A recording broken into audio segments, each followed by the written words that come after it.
Assalamu alaikum. Dear students, I'm Muhammad Khalid and I hope that you all are fine with the grace of Almighty Allah and enjoying good health. It is week 15 and we are going to cover lessons 29 and 30. Our discussion will be about Karl Marx and the objectives we have settled to know about the biography of Karl Marx, Karl Marx's political approach, theories and criticism on the Karl Marx, and we also review the impact of Karl Marx theories and practices over the modern political thoughts right from 19th century till the present day. Dear students, uh, as a background, I would like to uh, precisely express the basic concept that all the philosophers that you have gone through and you have studied about can be divided into many into different classes. Some of the philosophers believed that human beings are the social animal, like Aristotle and Plato and most of the uh, political philosophers, both in the Western world and the Eastern world, or the Muslim world, or the Christian world. Okay, some of them believed from the social point of view, clear, that the development, the origin of a state, development, and rights, responsibilities, concept of sovereignty, they have discussed from the social point of view, clear. Some have expressed it from divine point of view, like Saint Aquinas and the other philosophers who think that the system of a government basically is the divine schema. It is not an act of the human being, or it is not the outcome of the human mind, clear, and philosophy. Whereas uh, the very significant class of political philosophers, they are called the Marxist philosophers, communist kind of philosophers. Fine. So these philosophers, including Karl Marx, Lenin, and Mao Zedong. Karl Marx, Lenin, Mao Zedong, and many other renowned philosophers of the uh, minor repute, they all support this concept of the Karl Marx and all the theories.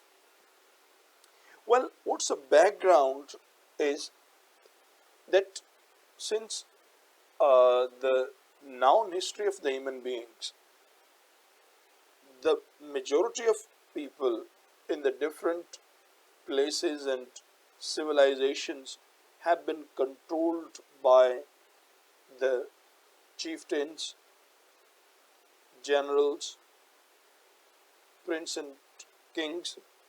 And those generals, princes, and kings, they had given or assigned the public a very limited rights. Clear? For example, if you explore the history of the Greeks, history of Romans, history of the old Mesopotamian, mean the Egyptian, Pharaoh, history of the civilization of Pharaoh, clear, and Indus Valley civilization, or the Chinese civilization, there you find that, or the Japanese, there you find that uh, they had a different kind of system of government, status of the people, clear, status of the bourgeois or the controlling or the ruling class, and the rights of the uh, low class. For example, in Roman Empire, you see, although they had added much valuable reforms to their political system, yet they used to betray the slaves, they maltreat the warriors, the prisoners of war. They had a worst kind of relationship with the women, clear. So you find different kind of systems. Even in uh, Islamic world, you find that the slavery was inherited in the Islamic world also, and the slaves didn't have that kind of right. I mean, the person who have purchased a slave was the owner of the whole kind of the property being with the slave. Yet Islam had a double uh, edge solution of this. That whenever, Islam also abolished slavery by with different practical steps. For example, if some person has gone to Hajj and he has committed some kind of error, if some person has committed error in ibadat or in a social life or relationship of women and wife and husband, so they were asked, okay, free a slave, free a slave. And a time came that most of the Islamic world was being controlled by the slave people. The first regular kingdom or the state, Islamic state established was Khandan-e Ulama, Qutbuddin Aibak, that was the uh, uh, slave of Sultan of Ghazni. Just like Mamalik, they were Mamluk Turks. They controlled the Central Asia, they controlled the Middle East, and they were controlling even some parts of the Europe. They were very strong rulers, and they were slaves. So I just coming back to the topic that Karl Marx and the 18th century uh, ideologies uh, came out from the different aspect. Number one, that these theories of the Karl Marx are the landmark theories. They are the mother of revolutions in Russia, in France, in Germany, and other areas. Fine. These theories have been based on the theory of materialism. The theory of materialism. Why? Because the Marxists believe this, remember this, believe this, that matter is the ultimate reality. Let me explain in Urdu. आप ये ध्यान में रखिएगा कि marks theory ये है, दो चीजें हैं। कुछ लोग ये यकीन रखते हैं कि दुनिया के अंदर जो आइडिया है ये हकीकत है, ठीक है ना, रूह हकीकत है। कुछ लोग कहते हैं मादा हकीकत है, ठीक है ना। कुछ कहते हैं कि जो रूह है वो अल्लाह ताला का अमर है और रब की ज़ात एक हकीकत है, नेचर इज। मार्क्स कहता है नहीं, मादा ही सबसे बड़ी हकीकत है, मैटर, जो कुछ आपको दिखाई दे रहा है। इंसान भी चूंकि मादे से बना हुआ एक सॉलिड चीज़ है और उसके अंदर दिमाग है और दिमाग मादे से बना हुआ है, तो दिमाग के अंदर जितनी भी सोचें पैदा होती हैं वो सारी की सारी मादे से ही पैदा होती है। तो लिहाजा इंसान अपनी ज़िंदगी में जो कुछ भी करता है, उसकी जो सोच है, समझ है, अकल है, रिलेशनशिप है, his sentiments, that all are stamped with the materialism. وہ کہتا ہے کہ بھی ہماری جو سوچ ہے، سمجھ ہے، عقل ہے، ریلیشن ہے، یہ سارے کچھ اس وجہ سے پیدا ہوتے ہیں کہ جس کلاس میں ہم پیدا ہوتے ہیں، جس نے زیادہ مٹیریلزم اکٹھا کیا ہوا ہے، جس کے پاس جتنے پیسے ہیں، جو لارڈ بنا ہوا ہے، جو جاگیردار بنا ہوا ہے، وہی ہماری زندگیوں کو کنٹرول کرتا ہے. تو جس طریقے سے ایک بھوکے انسان کی سوچ اور ہوتی ہے، اور ایک جو جس کا پیٹ بھرا ہوا ہو اس کی سوچ اور ہوتی ہے. تو لہٰذا مادہ ہی اصل حقیقت ہے کہ آپ کو روٹی کی بھوک، آپ کو اپنی ذات کی بھوک، یہ جو ہے یہی آپ کے نظریات ڈیولپ کرتی ہے، اور یہی آپ کی اخلاقیات کو طے کرتی ہے کہ آپ کس قسم کے انسان ہیں اور آپ کے ساتھ کس قسم کا سلوک کیا جانا چاہیے. یہ بات ویسے just to understand this, it's real thing کہ غریب بندے کو بھوک لگے جس کی انکم دیہڑی 500 روپے ہے، اور ایک بندہ جو ملینئر ہے، دونوں کی بھوک میں بھی فرق ہوتا ہے، دونوں کے بھوک مٹانے کے طریقے میں بھی فرق ہوتا ہے، دونوں کی سوچوں میں بھی فرق ہوتا ہے. فائن. ہو سکتا ہے کہ جس بندے کے پاس کروڑوں روپے ہیں، اس کے ایک ٹائم کے کھانے میں اس بندے کا پورے مہینے کا کھانا ہو. This is what Karl Marx says, that all the ethics, relationship and life of the human being is just driven by the social status, by the purse power, by the materialism they hold. Furthermore, these people, Karl Marx and their followers, believe, because these people who control the power and materialism of the world, they have established a system of government, clear, to increase their wealth, and this is called capitalists. کہ وہ کہتا ہے کہ بھائی یہ جو سرمایہ دار لوگ ہیں، فیکٹریوں میلوں کے مالک ہیں، جاگیردار ہیں، لینڈ اونرز ہیں، یہی گورنمنٹ کے سسٹم کو کنٹرول کرتے ہیں، اور کنٹرول کرنے میں اپنی مرضی کے قانون بناتے ہیں، اپنی مرضی کے قاعدے بناتے ہیں، اپنی مرضی سے مزدوروں کی تنخواہیں طے کرتے ہیں، ان کے ساتھ ان کی they do a lot things. اس کے بعد وہ کہتا ہے کہ اس مقصد کے لیے مزدوروں کو to legalize it and to put it in the mind of the poor to remain poor and to be treated poor and to content them. وہ کہتے ہیں کہ غریبوں کو سیٹسفائی کرنے کے لیے کہ وہ آواز نہ اٹھائیں، اپنے حق کو حاصل نہ کریں، اس مقصد کے لیے نظام تعلیم کو ترتیب دیا ہوا ہے کہ یہ نظام تعلیم جو ہمیں دیا گیا ہے اس مقصد کے لیے ہے کہ آپ سوچیں نہیں، آپ ایک حد سے زیادہ ڈیمانڈ نہ کریں، آپ ان سے اپنے حقوق کا مطالبہ نہ کریں. کلیئر؟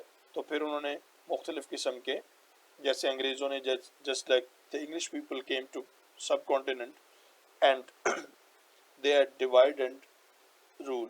اب ڈیوائڈ اور رول پالیسی میں کیا کیا تھا کہ کچھ لوگوں کو انہوں نے جو تھا وہ سپر ریسز کا درجہ دیا ہوا تھا، کسی کو نواب کا ٹائٹل دیا ہوا، کسی کو زمینوں کو ٹائٹل دیا، and they had grabbed their loyalty. اور ان جو لوگ those control the public، ان کو انہوں نے کنٹرول کر رکھا تھا. This is what the reason that such a large part of the world with a variety of people, ideas, concepts, the people were unable to resist against the British. کہ British کو وہ resist نہیں کر سکے، just because the British has technically controlled it by controlling the influential people of their system. Fine. This is what the Karl Marx says. اور پھر انہوں نے the British had given an education system to the subcontinent and the places where they ruled, especially in subcontinent, to increase the slave. جیسے Lord Macaulay, the father of English system in subcontinent. वो कहता था कि हमने he would say that we need the Indian body and English mind. Indian body and the English mind, that English blood, कि भाई हो जिस्म तो हिंदुस्तानी हो लेकिन उसका दिमाग और उसकी सोचें जो हैं वो ब्रिटिश हों. Fine. And he would best work for the kingdom of the British kingdom, the vast empire. And this is how, and still you feel it, that all the people of us, आज भी आप देख लीजिएगा, the 90% public in Pakistan gets education just to become employed. कि आज भी हम 90% लोग तालीम हासिल करते हैं किस वजह से कि हम नौकर बन जाएं, क्लर्क बन जाएं, ये बन जाएं, वो बन जाएं. Fine. And this is the impact of the education system of the capitalists, that they induce, they promote such an education system that where you love to be enslaved, जहाँ पर आप गुलाम बनना पसंद कर लें, and you become very happy in this state. And this is what the theory of the Karl Marx is, that shocked the world entirely. And he said, come out of this state, the poor do have the right to enjoy the world. Clear? And remember this, that the Karl Marx theories even were promoted in India soon after. India में बहुत ज़्यादा promote हुए. And here this, जैसे कि आपके यहाँ ANP है, इसी तरह बलूचिस्तान में, इस तरह पूरे इंडिया में communist parties was established. The very famous poet Faiz Ahmad Faiz and his followers believed in the theories of the Karl Marx. Even Bhutto exercised when he nationalized the departments of national departments. Okay, most of the roti kapda or makan, this slogan is derived from the slogans of the Karl Marx. It is something different that what the sitting parties are doing, but most of the time they were impressed by the theories of the Karl Marx. Thank you very much. In the next video, we will detail about the biography of Karl Marx. Thank you.